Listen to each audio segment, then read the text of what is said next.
suis Guylaine Bossis, donc voilà, je suis un pur produit de la Grande Vendée. Donc je suis née en Vendée avec une maman dans les Mauges et un papa qui a travaillé sur Cholet et qui connaît parfaitement la Vendée. Mon métier, c'est le travail temporaire et le travail temporaire d'insertion. Donc effectivement, je travaille avec énormément d'entreprises sur le territoire et donc ce qui me permet d'avoir aussi des clés de compréhension sur ce que tu as évoqué. Et effectivement, moi, j'ai une réaction plutôt sur la thématique et sur l'usine est dans le pré. Parce qu'effectivement, l'usine, elle est dans le pré à condition que tous les acteurs soient d'accord. Et effectivement, ça ne s'est pas fait en un jour. Et moi, je remercie aussi tout le monde agricole qui a accepté cette évolution du monde économique pour que l'entreprise s'implante. Et aujourd'hui, effectivement, ça peut paraître étonnant, mais c'est né d'une réflexion qui n'est pas froide et qui permet justement de mieux vivre ensemble. Donc après, j'ai d'autres choses, mais je le garde pour tout à l'heure. Alors, on continue peut-être la présentation. Frédéric ? Oui, bonsoir. Je suis Frédéric Grimaud, je dirige le groupe Grimaud. Peut-être quelques mots sur le groupe. On est un petit peu moins de 2000 personnes dans le monde. On est basé le siège est à Rousset. Donc, c'est pas la Vendée administrative, mais bon, c'est pas loin. Nous générons un chiffre d'affaires de près de 300 millions, 75% à l'international, et nous sommes installés dans beaucoup de pays. C'est-à-dire que nous sommes aux États-Unis, donc nous sommes américains aux États-Unis, mexicains au Mexique, brésiliens au Brésil, indiens en Inde, chinois en Chine, vietnamiens au Vietnam. Donc, cette notion de territoire, ouais, je l'adopte volontiers. Mais je fais vachement gaffe à ce qui peut être associé à ça, le chauvinisme. Juste pour notre réflexion et en guise d'introduction. Moi, je voudrais savoir si, parce que bien compris la bifurcation, on est 100% d'accord, mais la question que j'aimerais te poser, c'est est-ce que la bifurcation peut ne pas être chaotique ? La réponse scientifique, c'est non. Dans la mesure où, par définition, il y a une zone chaotique dans toute bifurcation. Cela étant posé, bah oui, souvenez-vous, quand votre premier enfant est né, c'était pas évident tout de suite, hein, la manière dont vous alliez fonctionner avec ce bébé qui était arrivé. Il a fallu quelques jours pour comprendre un peu le mode d'emploi. Donc on est bien dans quelque chose qui est beaucoup d'incertitude. Je vais un petit peu plus loin. Donc il y a une zone chaotique. Et je ne l'ai pas dit parce que je voulais qu'on reste dans un enthousiasme fou. Mais la manière de l'émergence de la courbe verte, c'est plusieurs scénarios possibles.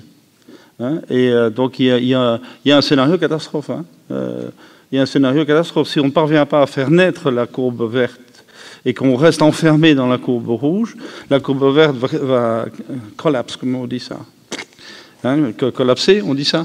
Non. Oui, on peut dire. Bon, et ça, c'est ce qu'on appelle le scénario d'effondrement. C'est un scénario qui est connu comme étant possible. Heureusement, la vie étant plus forte que tout le reste, c'est très rare qu'il y ait un scénario d'effondrement. Mais s'il est là, le pire de chez pire, c'est la disparition totale de l'humanité en 70 ans.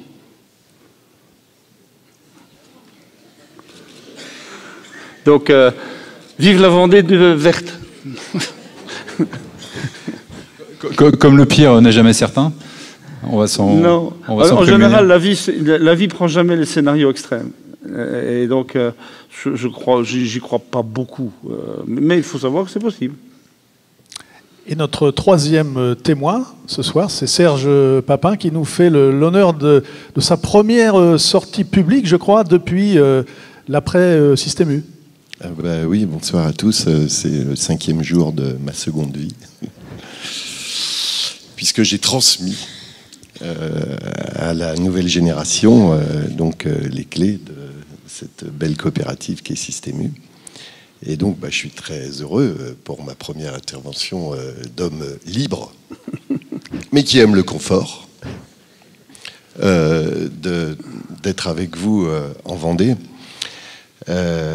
Alors je vais réagir aussi sur les propos de Gilles Bourdenex avant les propos de Marc, parce que c'est important ce qu'il a dit. Ça, c'est le fruit de mon observation.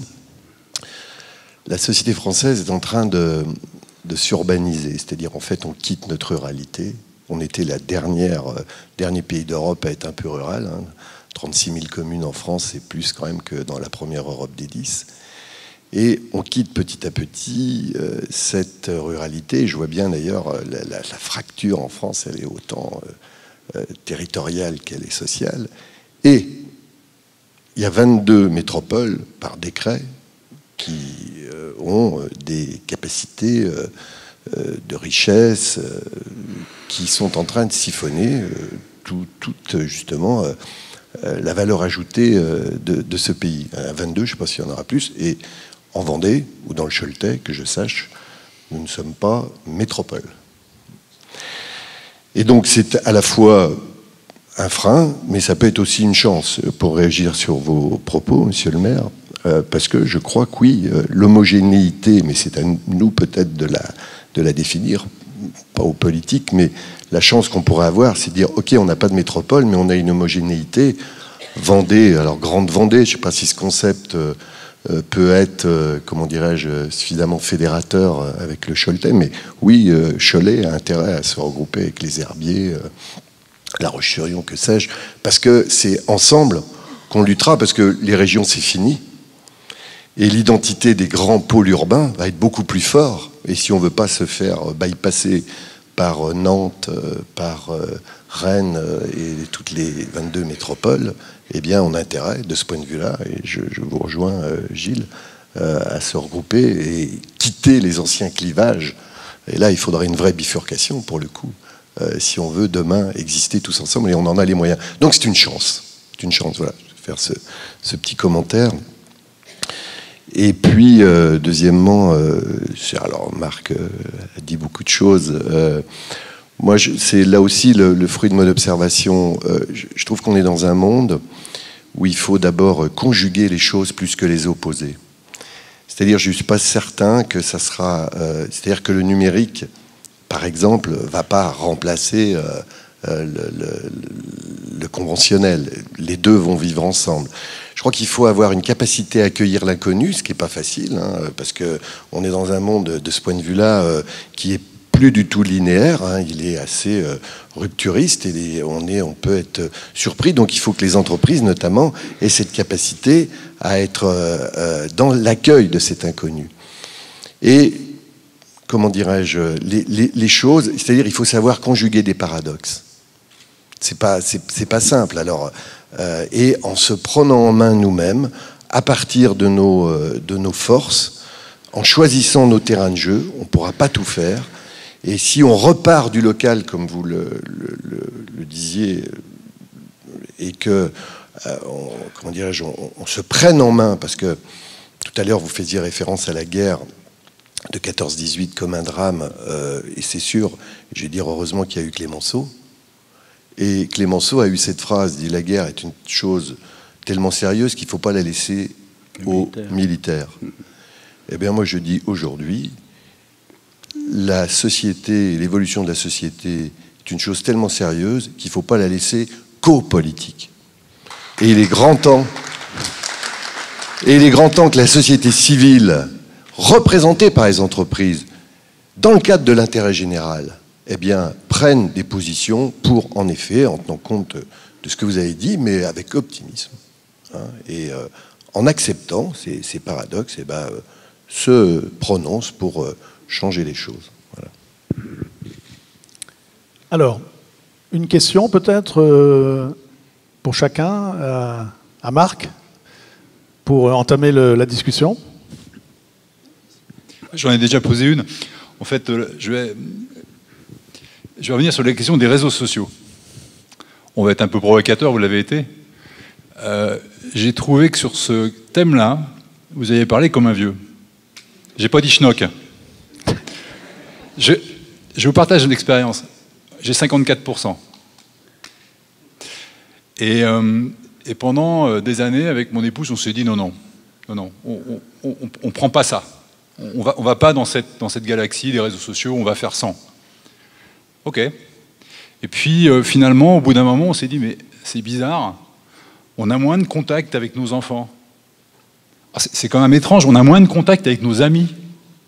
oh merde, on a loupé un événement. Donc finalement, on s'est dit, on va s'y mettre. Et alors après, il faut trier, bien sûr, mais je dois dire que si on parle de Facebook, par exemple, ou d'autres réseaux, ça crée du lien. Et ça, c'est pas nul. Ça crée du lien global. Notre entreprise travaille dans le monde entier. Et on a des collaborateurs qui parlent, je sais plus, 18 langues dans plus de 30 pays. Et avec eux, on a du lien avec ça. Et puis, si je me mets sur un angle plus commerçant, vous disiez ça sert à rien. Non, je suis pas d'accord non plus parce que j'ai des amis qui ont des petits business, des petits commerces et qui ont développé qui développent leur propre business par ces réseaux sociaux. Donc j'imagine bien qu'il y a une utilité et qu'il y a effectivement un changement de paradigme ici qu'on ne peut pas refuser. Mais j'aimerais bien vous entendre là-dessus. Alors, on va continuer, on en provoque. Les réseaux sociaux ne sont pas des réseaux, ils ne sont pas sociaux. C'est pas des réseaux. Pourquoi? Parce qu'un réseau se définit par rapport à un projet. Il n'y a pas de projet. Et il n'est pas social du tout, dans la mesure où il n'a aucune fonction au sens social du terme. En revanche, ce que j'ai dit, c'est qu'il fallait avoir l'intelligence technologique. Donc ça veut dire que si vous trouvez une bonne raison de vous mettre sur Facebook, faites-le. Faites-le. C'est ça que je dis. Je dis qu'il ne faut pas être sur Facebook parce qu'il faut être sur Facebook. Je dis que si on en a l'utilité, si vous trouvez pour des tas de raisons d'éloignement par rapport à vos enfants ou vos collaborateurs ou que sais-je d'autre, et que vous préférez échanger sur Facebook que par email, parce que moi j'ai le même problème que vous, j'ai des enfants dans 3 continents, mais moi on ne fonctionne que par courriel. Donc Facebook on n'utilise pas. Mais pourquoi pas? Je dis pas là que moi j'ai rien contre. Je m'en fous un peu pour tout dire. Je crois que ce qui est important, c'est de choisir les technologies que l'on veut et qui sont vraiment utiles pour soi. Et je rebondis sur ce qui a été dit avant. Je ne sais plus ton prénom. Serge.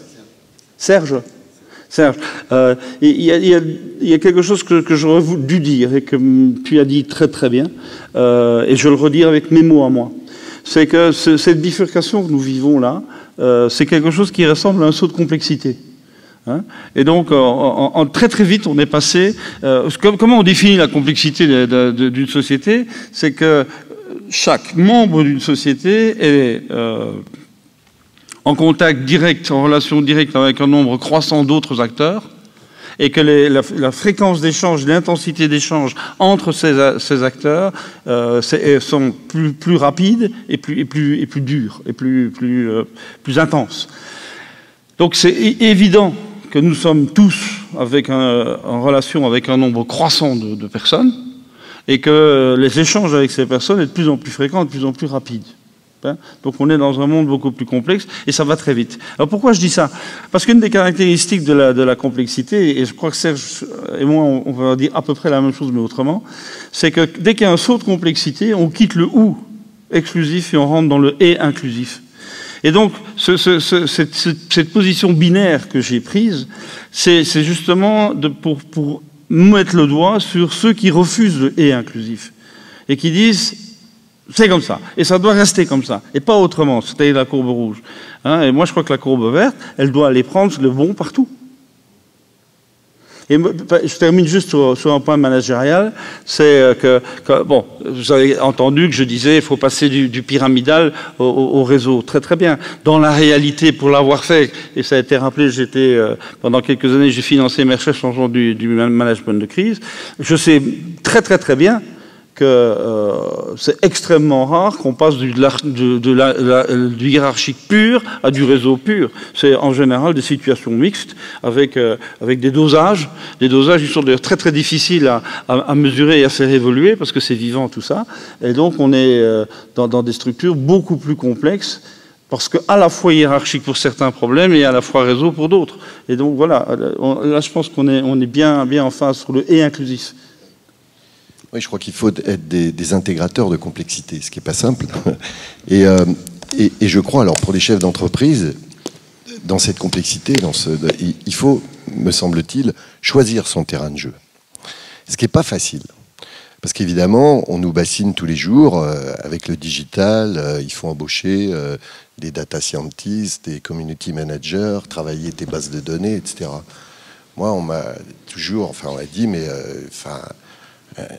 un jour, il y a un type qui s'appelle Costusso Morisset, qui était dans le digital, on était comme ça à discuter, et il nous traite de ringards, de vieux, presque de vieux cons, parce que il est commerçant, vous êtes complètement largués et tout. Je lui dis, mais combien vous êtes chez vous à travailler? 5. Je dis, bah, nous, on est 70 000.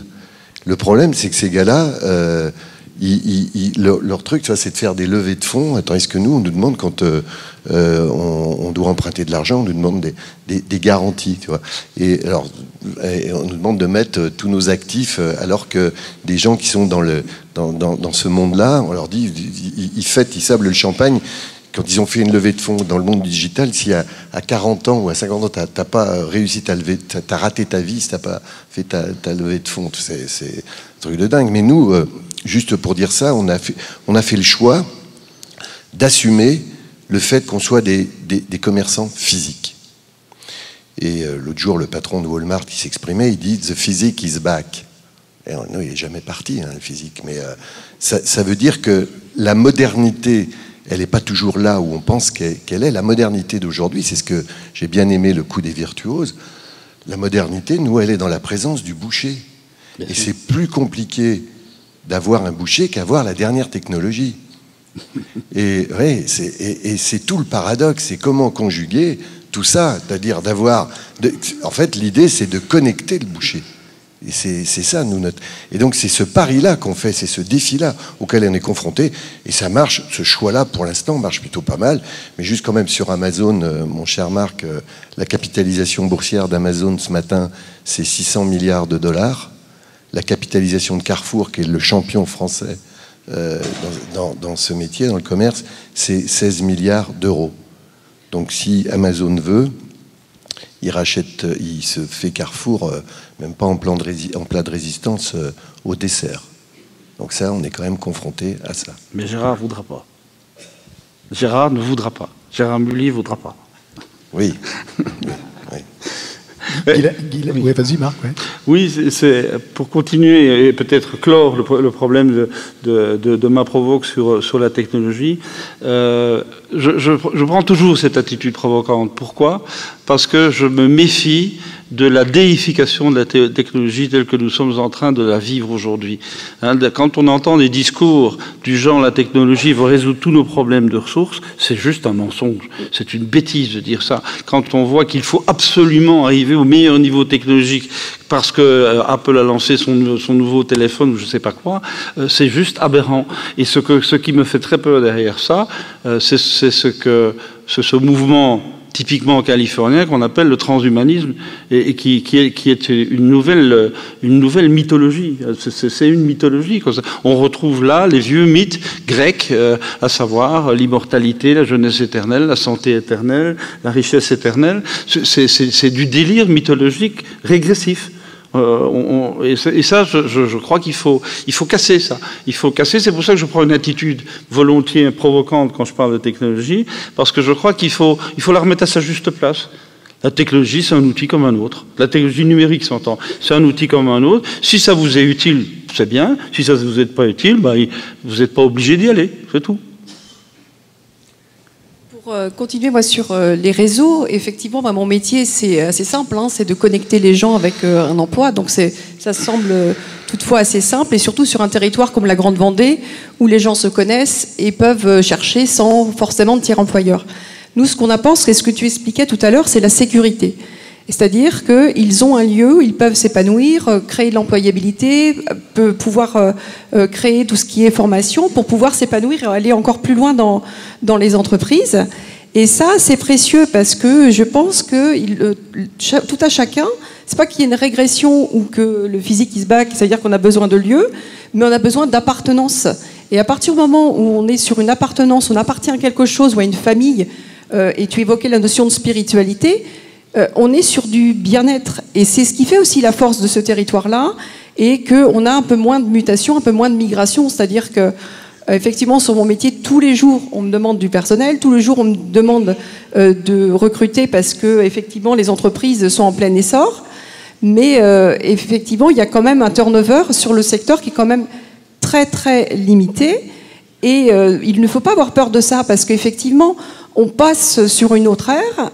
Effectivement, en Vendée, la clé, entre guillemets, de réussite d'un entrepreneur, c'était de ne pas avoir de turnover. C'est-à-dire que j'embauche quelqu'un, et même moi-même, j'étais organisatrice de pots de retraite pour mes permanents, c'est-à-dire qu'on le menait jusqu'à la retraite. Et je pense qu'il ne faut pas avoir peur de ça, parce qu'effectivement, comme tu l'évoques, il y a un changement, mais c'est-à-dire que les gens passent dans votre entreprise, peuvent devenir des ambassadeurs et peuvent récolter quelque chose. Après, à nous de s'emparer et de capitaliser via, justement, la digitalisation, les réseaux sociaux, ces ambassadeurs pour pouvoir construire demain.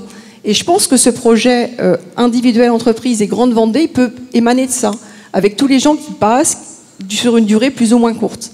Et en tout cas, je voulais revenir sur ce que je disais sur la notion de sécurité, c'est que moi, je ne suis pas tout à fait d'accord quand tu dis que la sécurité inhibe ou les gens ne veulent pas forcément prendre de responsabilités. Je pense que tout le monde n'a pas le même degré de besoin sécuritaire.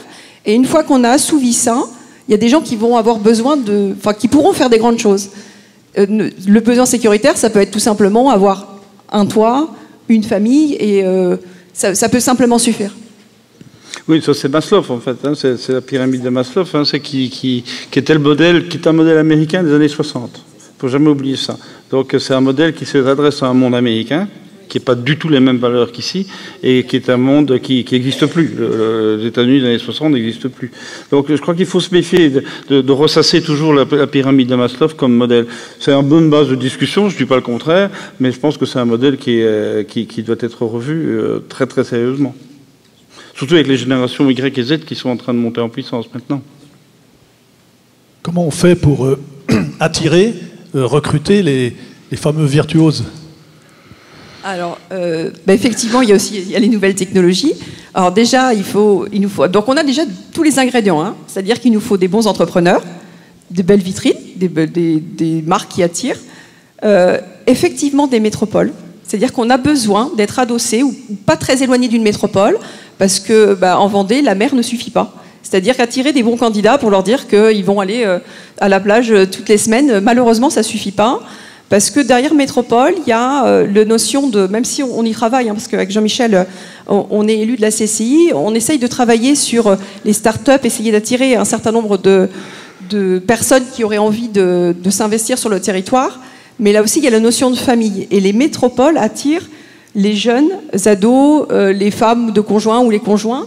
Et donc, je pense qu'il faut travailler sur les deux scopes. C'est-à-dire qu'on a la chance, justement, nous, de travailler en réseau, de ne pas être trop loin d'une métropole pour essayer d'attirer. Et on ne peut pas attirer autrement que, malheureusement, que le digital.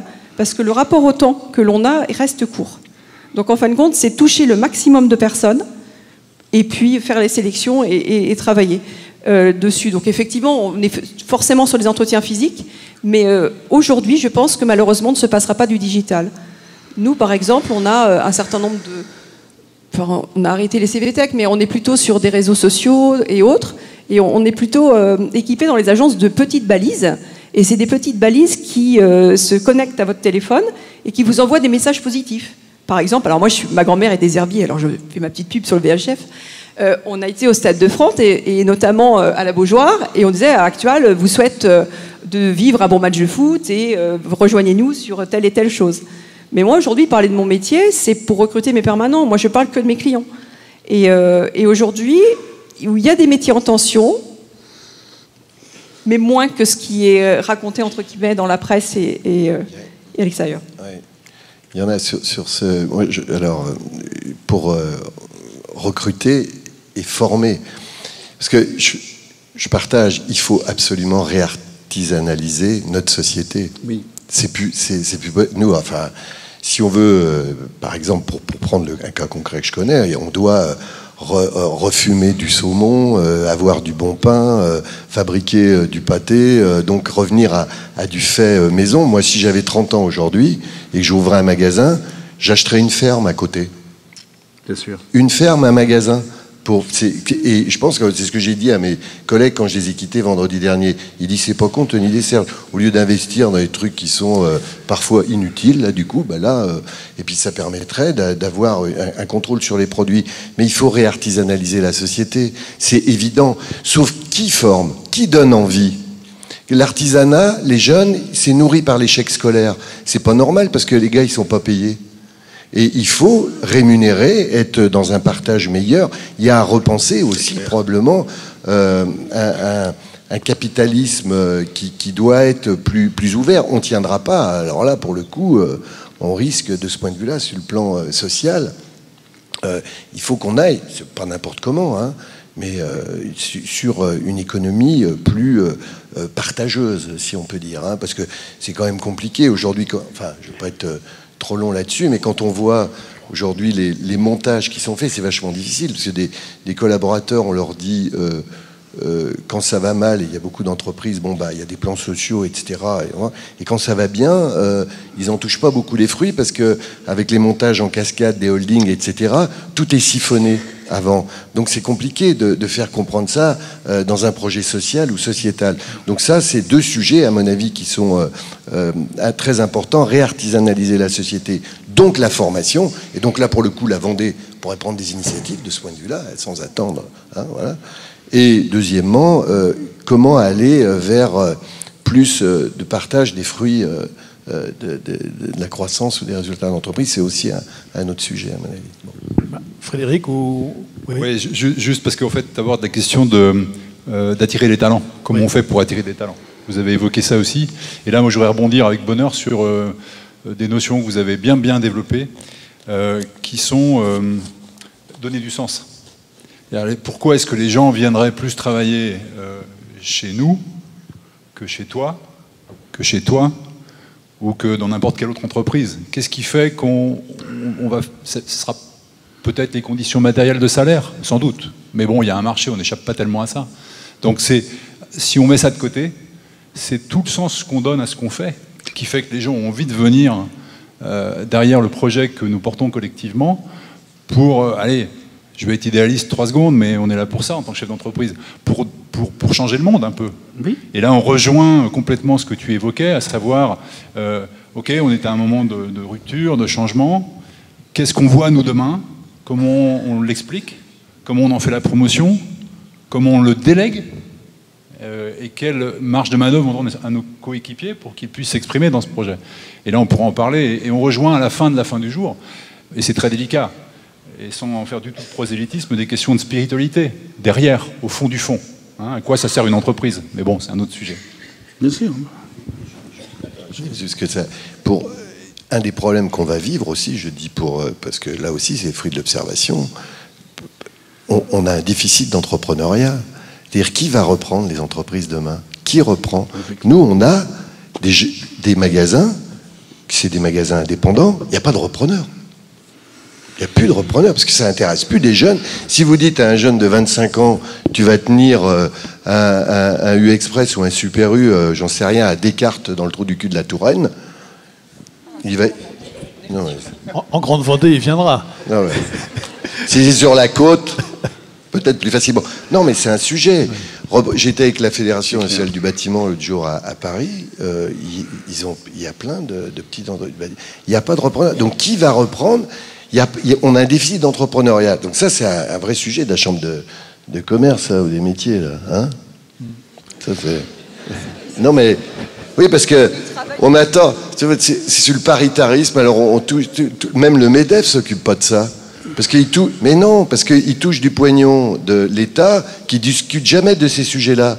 Moi, je dis au passage, comment... Parce que ça, c'est un vrai sujet. Et les fonctionnaires, ils s'en foutent de ça, de l'entrepreneuriat en France.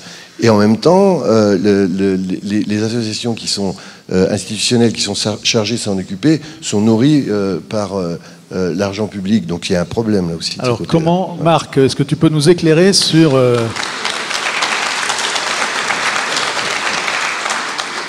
Marc, éclaire-nous sur comment on attire des entrepreneurs, ou on donne envie à des jeunes de devenir entrepreneurs, et plus généralement, comment on attire, on forme, on recrute les fameux virtuoses dont tu nous as parlé. Oui, c'est 3 choses que je voudrais dire. La première, parce que je reprends dans l'ordre, quand on parle du rapport ville, campagne ou métropole et alentour, il y a une chose qu'il faut surtout pas oublier, c'est que le coût de déplacement va augmenter exponentiellement dans les 20 ans qui viennent. Donc ça veut dire qu'on va avoir des coûts d'énergie qui vont flamber. Et ça veut dire qu'il y aura beaucoup moins de déplacements.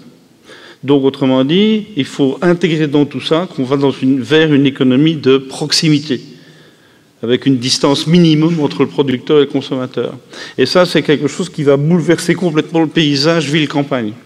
C'est pour ça que j'adorais ton idée de faire ton magasin avec la ferme à côté. Là, on est vraiment typiquement dans ce schéma-là. L'autre chose, c'est le problème de la formation. Ça, c'est clair qu'aujourd'hui, l'éducation nationale est typiquement une institution de la courbe rouge et que c'est plus de ça dont on a besoin si on veut effectivement nourrir les entreprises avec les talents et compétences dont on a besoin. Et notamment, et là je te rejoins Serge, mais à 1 million de %, c'est l'indispensable réartisananisation du tissu économique et donc de enfin revaloriser l'intelligence des mains. Parce qu'on a salopé en France des quantités phénoménales de savoir-faire qui étaient partout dans ce pays et qu'on a complètement négligé en disant « Attends, si tu n'as pas un bac +8, mon petit gars, t'es perdu, quoi. Tu n'auras pas ta Rolex à 40 ans, tu ne te rends pas compte. » Donc on a saccagé beaucoup de professions dites manuelles et effectivement ce sont les gars qui ne sont pas capables de faire autre chose qui se retrouvent dans le manuel.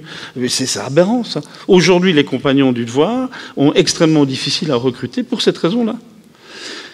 Alors, ça c'était le deuxième point. Le troisième point, l'entrepreneur. Alors ça c'est un problème. Moi j'ai été guest speaker, je ne sais pas comment on dit ça, prof invité, on dit ça, un prof invité? Non? Oui? Bon, pour HEC à Paris. Et je me suis fait virer après 2 ans. Parce que d'abord je racontais ça et ça plaisait pas du tout aux économistes patentés. Et la deuxième chose, c'est que je disais, vous trompez pas, vous êtes ici dans une haute école, c'est clair, une haute école qui va vous apprendre des techniques de management, mais c'est pas pour ça que vous allez être des entrepreneurs. Parce que l'entrepreneuriat, ça s'apprend pas. C'est un truc qui vient des tripes. C'est pas quelque chose qu'on apprend à l'université. Et donc, moi, je crois qu'il y a là un énorme déficit. Et qui est typique de la mentalité d'un pays. Plus un pays est sécuritaire ou va vers le sécuritaire, moins il favorise l'entrepreneuriat. Hein, tu veux faire quoi, mon garçon? Ah ben moi, j'aimerais bien devenir créateur de nouveaux produits de type, je sais pas, de technologie machin. Non. Tu vas faire ta médecine d'abord, hein, et puis tu vas faire 10 ans de stage en ville pour gagner bien de l'argent, et puis après tu verras bien. Donc on est bien dans quelque chose là qui est pas typiquement français, mais qui est assez typiquement européen. Bon, tu l'as dit, je suis israélien, et aller voir en Israël, c'est pas comme ça que ça se passe. Hein. C'est un pays qui est en guerre depuis 70 ans, et malgré ça, ça foisonne de partout. Les nouvelles technologies explosent de partout. Il suffit d'aller voir au Technium près de Tel Aviv, vous allez voir que là, l'entreprise, ça fait partie des gènes, quoi. Et donc, je crois qu'il y a quelque chose là qui est, pour moi, un mystère. C'est vrai, c'est un vrai mystère. Comment on peut faire pour déclencher dans la tête de quelqu'un l'envie de faire une aventure, l'envie de se dire, allez, je fais le truc le plus fou du monde, je prends des risques. Et ça, c'est quelque chose qui, moi, je n'ai pas de réponse. Je ne sais pas comment on fait pour transformer quelqu'un qui est insécuritaire en entrepreneur. Je ne sais pas comment on fait pour susciter des entrepreneurs. C'est peut-être parce qu'il n'y a pas de sécurité en Israël que, par définition, on n'en veut pas. Et donc, on se lance dans l'entreprise, on crée des trucs. C'est peut-être ça, je ne sais pas. Je ne sais pas du tout. Alors qu'aux États-Unis, l'esprit entrepreneurial, il est en train de s'effondrer, mais pendant très très longtemps, il n'y avait pas de raison majeure pour que les États-Unis soient très entrepreneuriaux. Et pourtant, ils l'ont été pendant très longtemps. Pourquoi? Je ne sais pas. Enfin, sais pas. Qu'est-ce qui donne envie de... En Grande Vendée, on a quand même l'esprit d'entreprise. Oui. C'est ce qui caractérise en particulier notre territoire. Oui, mais il y a 2-3 territoires en France qui sont comme ça, mais il n'y en a pas beaucoup, hein. L'esprit d'entreprise, l'esprit d'association aussi. Parce que... Je pense qu'il y a l'association, puis il y a aussi les reprises d'entreprise, ça se prépare. Et c'est vrai que sur la Grande Vendée, on a des beaux exemples. C'est-à-dire qu'il faut préparer la passation, et les exemples que l'on a, et tu en connais une très bien, c'est la passation avec des salariés. C'est-à-dire qu'on passe d'une zone sécuritaire à quelque chose d'ambitieux, mais ils n'y vont pas forcément seuls. Ils y vont en collectif où ils se retrouvent. Et il y a 10 ans, on avait 3-4 entreprises. Aujourd'hui, c'est plutôt par dizaines chaque année, et tant mieux. Et comme ça, les centres de décision restent chez nous. Il y a une partie sécuritaire parce qu'ils n'y vont pas seuls. Ils connaissent bien l'entreprise. Par contre, il y a une préparation en amont qui est quasiment de 3 années, quoi. C'est-à-dire que c'est pas inné comme ça. Et puis effectivement, après, on a des plus jeunes qui font des études de commerce, où soit ils reprennent une entreprise parce qu'ils ont le capital, mais ce qu'ils veulent, c'est vibrer, partir d'une start-up. C'est-à-dire que reprendre derrière quelqu'un, c'est quelque chose qui ne les intéresse pas. Ils veulent créer leur modèle, leur business model. Et aujourd'hui, on a énormément de start-up qui démarrent, beaucoup périclites au bout de la première ou la deuxième année. Mais ça fait partie des discours et des jeunes que l'on côtoie qui disent moi je veux tenter quelque chose, puis après on verra. Oui. Avant le salariat d'ailleurs. Oui, je te confirme ça. Dans le monde HEC que j'ai un petit peu connu, c'était tout à fait curieux. Tout au début, quand on demandait à des gens qui étaient en dernière année, vous allez faire quoi? En gros, c'était comme toujours Pareto, c'est 80-20. 80 qui disaient moi je vais rentrer dans un grand groupe. Je vais faire carrière dans un grand groupe et je veux une grande carte de visite comme ça pour démarrer et un gros salaire comme ça pour démarrer parce que je suis dans l'élite de l'élite, donc forcément j'ai un gros salaire. Et tu avais 20% qui étaient des gens qui disaient je vais peut-être bien aller reprendre l'entreprise familiale ou peut-être me lancer quelque part. Bon. Et aujourd'hui, ça s'est totalement inversé, cette proportion. Sauf que il y a quelque chose d'affolant qui sort de ces statistiques, c'est que les 80% qui disent non, moi je vais créer ma boîte ou je vais reprendre une boîte, on leur dit et vous allez faire ça où? Oh, mais pas en France. Oui, alors on se demande mais pourquoi pas en France? Et je pense que c'est pas vous que je vais convaincre, hein. Ces gars-là, ils ont quand même regardé convenablement pendant quelques années le mode de fonctionnement. Dit attends, t'as vu les contraintes qu'on a du point de vue réglementaire, du point de vue droit du travail, du point de vue de tout le carcan fiscal, de tout le carcan administratif qu'il y a autour. Nous, on veut pas de ça, quoi. Et donc ça, pour moi, c'est dramatique. Ça veut dire que là, c'est un remède à l'entrepreneuriat français. Et ça, c'est un peu l'excuse à 2 balles, quand même. Si, c'est moi. C'est-à-dire, surtout, je ne veux pas le faire en France. On peut le faire en France. Il ne faut pas se raconter d'histoire. C'est pas ton attention, c'est l'attention des entrepreneurs, des jeunes qui disent « je veux bien le faire, mais je ne veux pas le faire en France ». Chiche. Ok, tu vas le faire où? Et donc, je ne vais pas le faire. Donc, je pense qu'en France, il ne faut pas qu'on soit grincheux de ce point de vue-là. On a un vrai territoire. Et alors, si on parle de la Grande Vendée, pour être dans le mouvement, ici, c'est extrêmement stimulant. Oui. Extrêmement stimulant. Quand je vois la boîte de Jean-Michel, ou la boîte de nos amis Paquet, ou la boîte Charal, ou etc., et qu'on voit les initiatives qu'ils prennent, ça nous stimule vachement pour essayer de faire aussi bien, mieux peut-être, différemment. Enfin, en tout cas, on n'est pas dans le même métier. Mais ça, on est dans un terreau, et tu l'as dit, il n'y en a pas beaucoup en France. Hein. Non. Il y en a peut-être 3 ou 4, je ne sais pas. Oui. Et là, on a une chance inouïe d'être dans un territoire, de ce point de vue-là, extrêmement stimulant.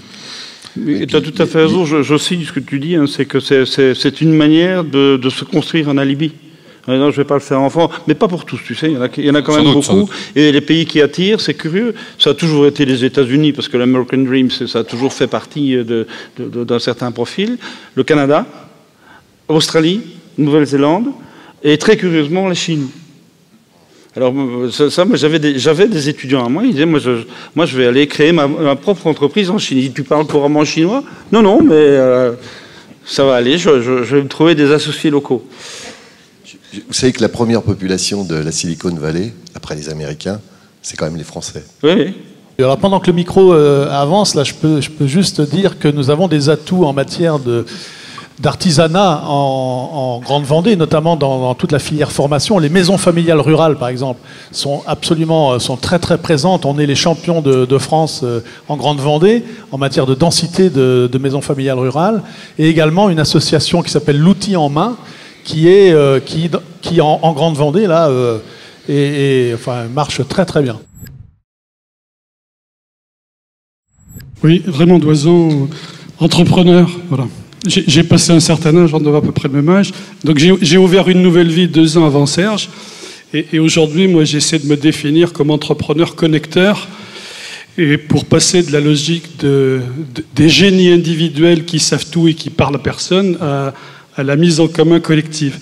Et ce soir, je vais parler avec ma casquette de président de l'OSTV, l'Observatoire économique, social et territorial de Vendée, qui est une bête de réflexion et d'études surtout. Et nous avons fait quelques études, donc je vais le partager avec la salle en même temps qu'avec notre intervenant. Et en plus des vertus que vous avez mises, on a relevé quatre points qui existaient dans nos territoires. Le premier, c'est la solidarité, et ça qui est sans doute né de la pauvreté historique. Et quand on est pauvre, on partage plus que quand on est riche. C'est un constat. Le deuxième, qui est parallèle avec le troisième, c'est l'engagement et la responsabilité. Oui. C'est-à-dire qu'on n'attend pas tout des autres et de l'État, et qu'entre nous, on se met en route pour essayer de régler nos problèmes. Et le quatrième point, ça vous ne l'avez pas soulevé, qui est un trait de caractère on va dire de la Grande Vendée ou du territoire, c'est l'humilité. Voilà. Et vous ne l'avez pas dit, je tiens à le dire, parce que on est peut-être un peu trop discret et plein d'humilité. Voilà, je voulais faire partager ça à la salle et puis vous apporter un questionnement pour tous. Je n'ai pas le chiffre exact de la Grande Vendée, j'ai essayé de refaire un petit calcul. En gros, 1 200 000 habitants, peut-être. Voilà. Il y en a 672 000 en Vendée et il y a peu de gens qui savent que sur les 672 000 Vendéens, il n'y en a seulement que 53% qui sont nés en Vendée et 47% sont des migrants, comme moi. Je suis un migrant ayant adopté le mode de vie vendéen. Et donc la question et le défi qui est posé à la Vendée, c'est certes la transmission, mais c'est aussi l'enrichissement et la construction d'une nouvelle Vendée par cet apport qui vient de l'extérieur et qui fait que l'on invente un nouveau modèle. Et une des grandes richesses, c'est ces 50 dernières années, nous avons réussi à intégrer pratiquement, à doubler de population en intégrant des gens nouveaux et qui deviennent peut-être plus vendéens que les Vendéens historiques. Voilà ce que je voulais faire partager. Non,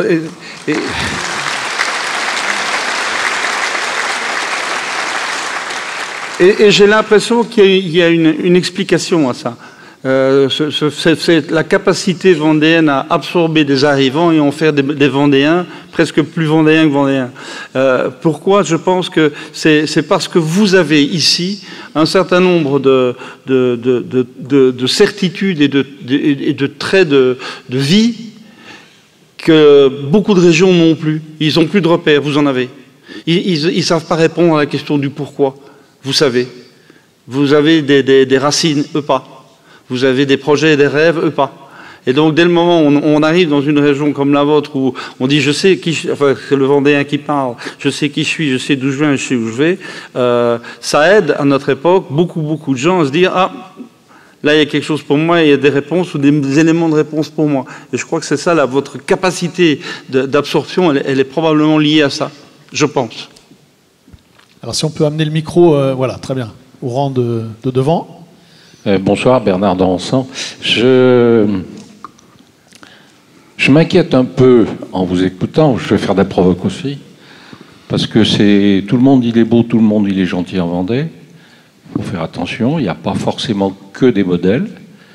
Et il faut faire aussi attention à ce qu'il n'y ait pas trop de Vendéens qui tombent dans la courbe rouge. J'en connais. Pas forcément des moindres, mais qui sont effectivement dans la courbe rouge. Il y a deux choses que je voudrais souligner. La première chose, c'est que probablement ce qui a fait le... Alors, je ne suis pas vendéen, donc vous pourrez me lancer des tomates après. La première chose, c'est que effectivement, la Vendée à développer sa solidarité au moment des guerres de Vendée. C'est clair. Oui. On n'a pas parlé, mais je pense qu'effectivement, c'est un traumatisme, un choc qui a créé cette solidarité vendéenne qu'on connaît. Deuxièmement, je pense qu'il faudra retrouver les voies du projet, du pourquoi. Tout à l'heure, tu parlais de Philippe de Villiers. Je pense qu'effectivement, à travers le Puy du Fou, à travers un certain nombre de choses, il a créé du projet. Et je me souviens fort bien de ses vœux annuels à l'hôtel du département, où on venait presque autant à un spectacle pour écouter ce qu'il allait raconter sur ce qu'allait être la Vendée l'année suivante, donc c'était effectivement un sens du projet. Est-ce qu'aujourd'hui, on a encore développé ce sens du projet? Et quand j'écoute Marc, j'ai l'impression que oui, tout le monde va bien, tout le monde est beau et tout le monde est gentil. Je crois que notre enjeu, ou l'enjeu des Vendéens, pour les années qui viennent, ça va être de garder ça. Et que, effectivement, c'est pas parce que ça a bien marché jusqu'à présent qu'il faut l'oublier. Et il faudra probablement créer, quand on parlait de formation, il faudra peut-être créer une école de projet. Comment développer le projet de la Vendée. Alors, Jean-Michel y contribue avec le CERA, par exemple, mais il y a quelque chose, effectivement, à développer là-dedans. Pour rebondir sur Philippe de Villiers et le Puy du Fou, j'ai un petit peu travaillé avec le fils qui a repris maintenant, Nicolas, et il y a une expression que je trouve très très belle au Puy du Fou, c'est qu'ils disent « tout le monde est au service de l'œuvre ». Oui. Et j'aime beaucoup cette idée-là. Il y a une œuvre à créer.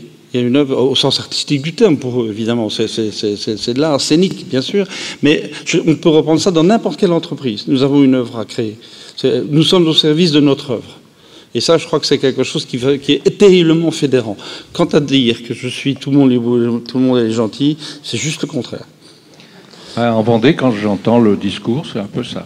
Non, ce que j'essaie toujours de dire, c'est qu'on n'a pas le choix.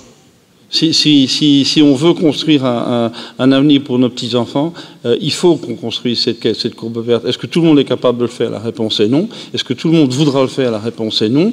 Est-ce qu'il va y avoir des saboteurs? La réponse est oui.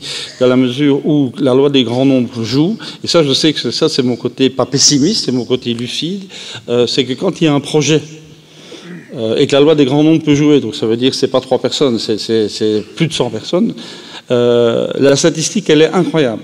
Quand il y a un vrai grand projet, il y a 15% qui adhèrent et qui disent oui, j'y vais. Il y a 23% qui disent non, j'y vais pas, je refuse. Et dans ces 23%, il y a des saboteurs, il y a des gens qui vont non seulement dire non, mais qui vont tout faire pour casser. Et au milieu, il y a 62% qui s'en foutent en disant allez-y toujours, moi je suivrai quand ça m'arrangera.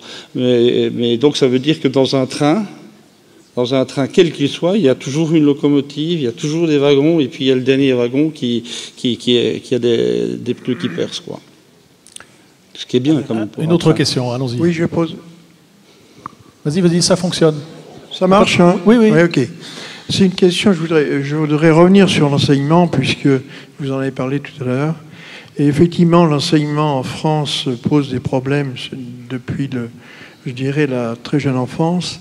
Et je reviens sur la formation en Vendée, c'est-à-dire qu'il y a un établissement qu'on appelle Saint-Gabriel-Saint-Michel, qui a formé pendant bien des années les entrepreneurs actuels, qui d'ailleurs passent le relais maintenant. Et effectivement, la question qu'on ne doit pas oublier en Grande Vendée, c'est effectivement l'adaptation de cet enseignement qui fait défaut maintenant, il faut bien reconnaître. Et à partir du moment où on a signé une convention, on est quelque part bridé. Il faut à tout prix que l'enseignement, je pense en Grande Vendée, reprenne sa liberté, oui, effectivement, et réponde plus exactement aux soucis de Serge pour faire peut-être des artisans, comme il le dit, mais ça devient absolument impératif. Je pense qu'il y a un travail à faire, Jean-Michel, tu connais très bien l'établissement, de ce côté. Et alors ma deuxième question, pas ma deuxième question, mais ma remarque. Je reviens sur la robotique. J'ai cru comprendre, mais je suis mal interprété certainement, que la robotique, non, de votre côté, vous ne dites pas, je dirais très fanat. Et vous avez pris comme exemple la taille de la vigne, et vous êtes bourguignon. C'est bien ça, hein, je me trompe pas. J'habite en Bourgogne. Effectivement. Là, je crois que la robotique, ça a été peut-être balayé un petit peu rapidement. Vous allez pouvoir vous expliquer. Mais sur la taille de la vigne, je peux vous assurer qu'actuellement, on taille la vigne avec des robots. Peut-être pas en Bourgogne, mais dans le Muscadet, puisque je suis du Muscadet. Et qu'en fait, ce n'est pas l'arbre qui est le robot plutôt. On adapte plutôt l'arbre au robot, de manière à ce que le robot réponde effectivement. Oui.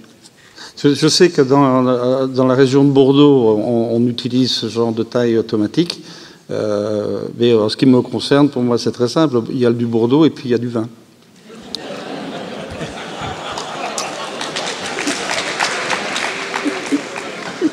Il n'y a pas que du Alors, comme on s'approche du terme, de notre soirée. Je vais prendre une dernière question dans la salle. En haut à droite pour nous, c'est voilà, là, ici, là. Levez le bras, monsieur. Oui, oui. C'est notre ami Alain Glon, je crois. Oui, bonsoir. Nous sommes venus de Bretagne. Très bien. Pour vous écouter et peut-être pour vous suggérer d'aller plus loin. Qu'est-ce qui peut fédérer la Grande Vendée? Et au fond, ça n'est pas la richesse des combats individuels. Nous, en Bretagne, nous considérons que c'est le bien commun. Et lorsque nous faisons une analyse rapide de la situation, la France est gouvernée par des élites. Les élites se logent dans 3 univers. Vous avez le Grand Paris, ville-monde, qui va s'occuper des Jeux Olympiques, etc. Et des amis qui travaillent à ces projets me disent, pourvu que la province ne paie pas un prix abominable pour le Grand Paris. Il y a un deuxième univers, c'est celui que nous appelons dans notre jargon les champions nationaux.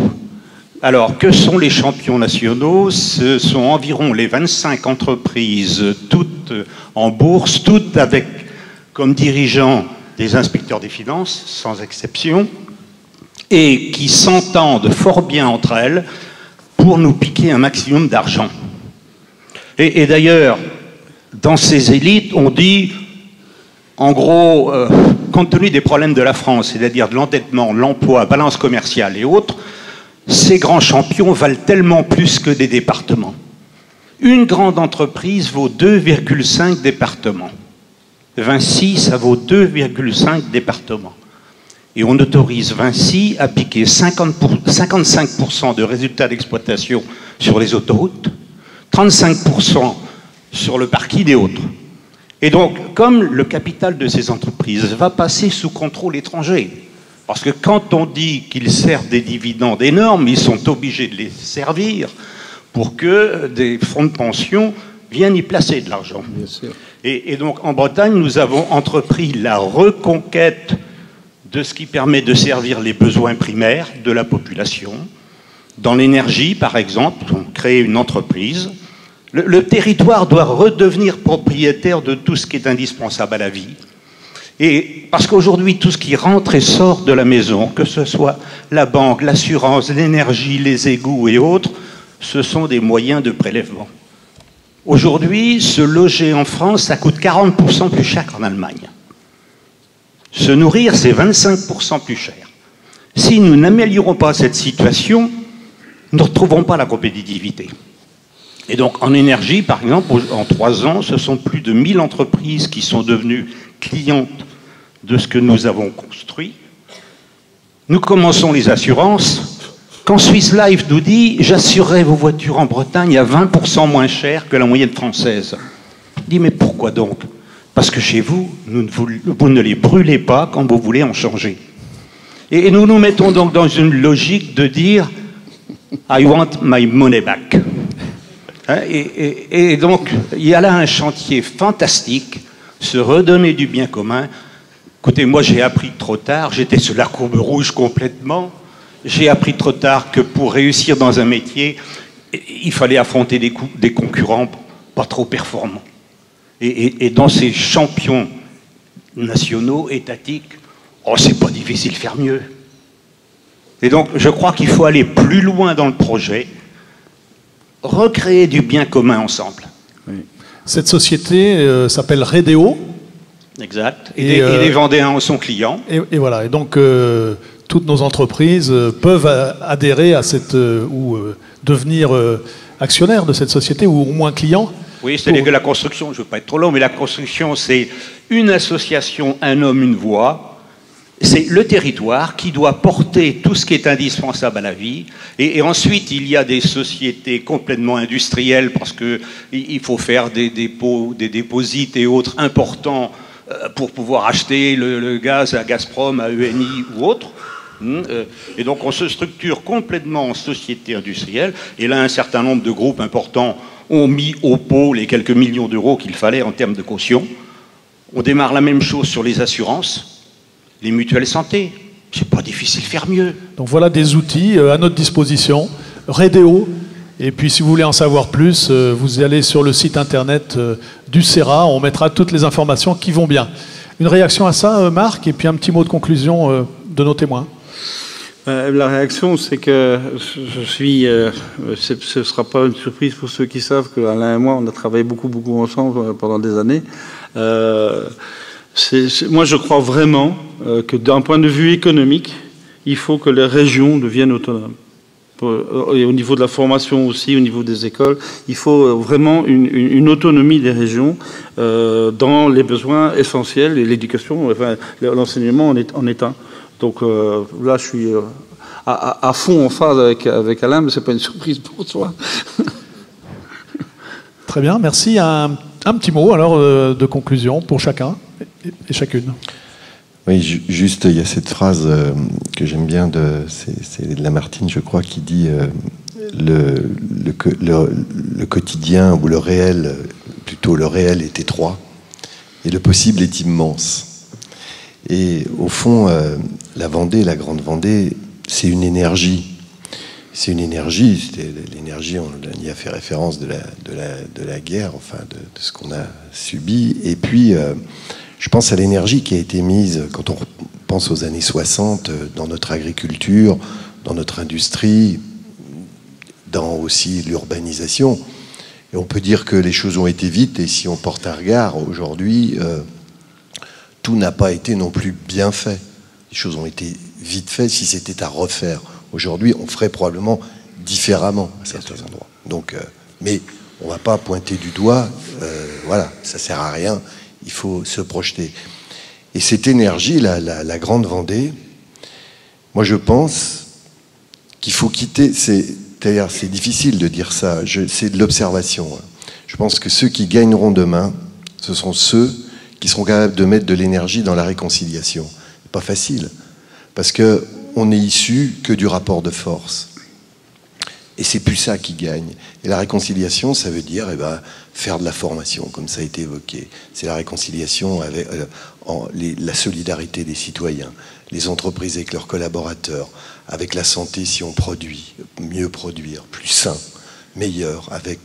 Voilà, c'est ce projet-là qu'il faudrait porter et qu'il devienne un projet pour la Grande Vendée. Et il faut du temps, bien sûr. Et c'est ceux qui gagneront. C'est ceux qui seront capables d'être disruptifs de ce côté-là, parce qu'on a tellement fait des concours pour dire qu'on est les plus forts et tout ça. Eh ben, il faut le faire, mais complètement différemment, et aller vers de la réconciliation. Ça amène de la créativité, ça amène de la beauté, ça amène du spirituel aussi. Il faut aller, vous qui êtes physicien, il faut aller un peu dans le domaine un peu quantique. Et là, il y a beaucoup à faire, me semble-t-il. Voilà, un projet pour donc, la Vendée. Un premier mot de conclusion, c'est réconciliation. Réconciliation, ça me paraît très bien, important. Très bien, on retient réconciliation. Et pour Guylaine derrière et réconciliation, c'est sans compromis, c'est-à-dire quelque chose qui ne soit pas fade, et justement un collectif un peu plus grand.